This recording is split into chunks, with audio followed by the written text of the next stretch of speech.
Hi and welcome to the New Page Builder guide. Let's have a look at how you can design your landing pages in just few quick steps. So let's start editing the home page. You can edit your home page right from the main page by clicking the edit icon,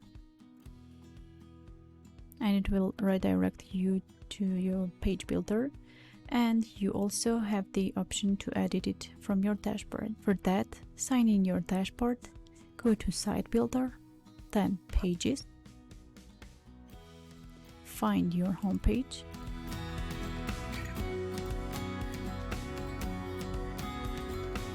click Edit, and again you will redirect it to the page builder part. Before passing on the elements, let's have a look at how and what kind of features do we have here.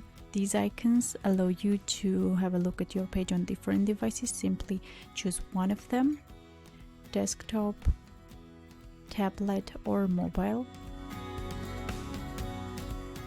Return back button takes you back to the pages list.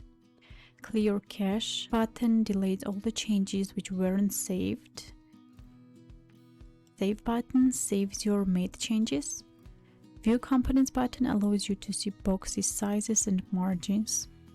Preview allows you to check your page appearance before publishing your page. Full size button allows you to work on full screen. Undo and redo buttons let you remove or repeat single or multiple typing actions. Edit code. Please note, if you're not familiar with coding, do not remove the code from here. Classes lets you work with your component classes here. Component settings let you choose the actions with your selected component. And this icon shows the layers of your page.